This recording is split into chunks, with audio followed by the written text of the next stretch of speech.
Let's mic देश का मिजाज नॉर्थ ईस्ट। लेट्स माइक देश का मिजाज और खबरें उत्तर पूर्व भारत से। असम में गुवाहाटी के सिलसाको क्षेत्र के विस्थापित परिवारों ने एक बार फिर गुवाहाटी में प्रदर्शन किया। इसमें उन्होंने जमीन और न्याय की मांग की। 3 साल पहले बेदखली के बाद ये स्वदेशी परिवार असम सरकार पर भेदभाव का आरोप लगा रहे हैं।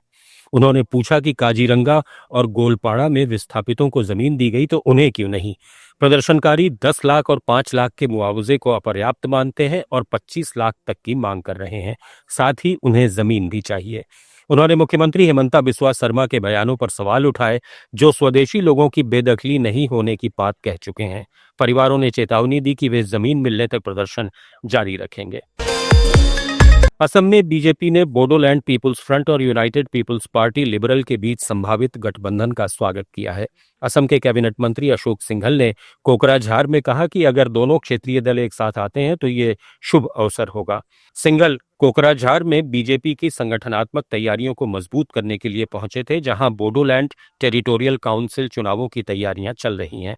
उन्होंने कालीपुखुरी, डोटोमा और बाओखुंगरी क्षेत्रों में पार्टी कार्यकर्ताओं के साथ बैठकें की और जमीनी स्तर पर सक्रियता बढ़ाने का आह्वान किया। त्रिपुरा के कोयला शहर में एक सोशल मीडिया पोस्ट से तनाव फैल गया। दरअसल एक मुस्लिम व्यक्ति ने वीडियो पोस्ट कर बताया कि बाबुर बाजार से सुल्तानपुर जाने वाली सड़क के पास एक के टीक बगान में 4 किलो गोमांस केवल 1000 रुपए में मिल जाएगा।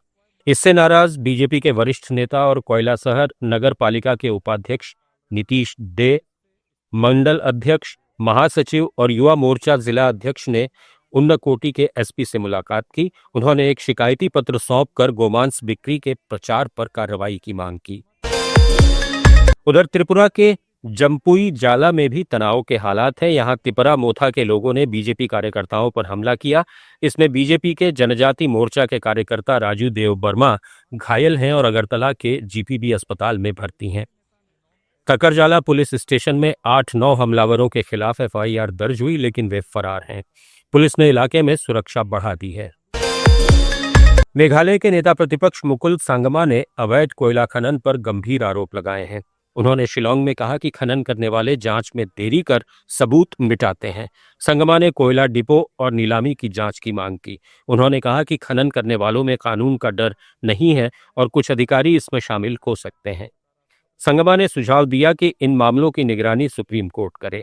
उन्होंने चेतावनी दी कि यह अपराध मेघालय से बाहर भी फैला है और इसमें होने वाली कमाई को मनी लॉन्ड्रिंग कानून के तहत जांचना चाहिए।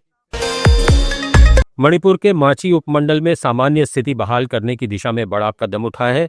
मैतेई समुदाय के सरकारी कर्मचारी माची उपमंडल मुख्यालय में अपनी ड्यूटी पर लौट आए हैं। ऐसा मई 2023 में मणिपुर संघर्ष शुरू होने के बाद पहली बार हुआ है, अन्यथा वहां लंबे समय से प्रशासनिक कार्य ठप थे। टेंगनोपाल जिला प्रशासन और माची उपमंडल अधिकारी की कोशिशों से ये मुमकिन हो पाया। मिजोरम में विपक्षी दल मिजो नेशनल फ्रंट ने मुख्यमंत्री लालदू होमा पर गंभीर आरोप लगाया है।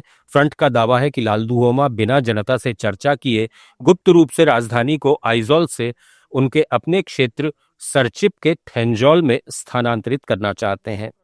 फ्रंट महासचिव जोदिन पुइया ने आइजोल में मीडिया से कहा कि मुख्यमंत्री ने केंद्र से इस परियोजना के लिए वित्तीय मदद भी मांगी, लेकिन लोगों को अंधेरे में रखा। उन्होंने दस्तावेजों का हवाला देते हुए बताया कि केंद्र ने इस बारे में डीपीआर मांगी है। नागालैंड के कोहिमा में किसान एम्फी थिएटर में आओ समुदाय ने सुरेंगमोंग उत्सव मनाया। मुख्य अतिथि और पूर्व राज्यपाल डॉक्टर एससी जामिर ने इसे एकजुटता का प्रतीक बताया और आओ समुदाय से एकता बनाए रखने की अपील की।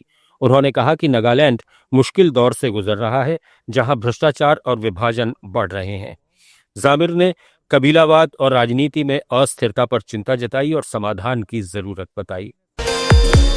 गुवाहाटी हाईकोर्ट की कोहिमा बेंच ने नागालैंड सरकार के उस फैसले को बरकरार रखा है जिसमें कोविड महामारी के दौरान अस्थायी रूप से नियुक्त 83 चिकित्सा अधिकारियों और 15 अनुबंधित डॉक्टरों की सेवाओं को नियमित किया गया था।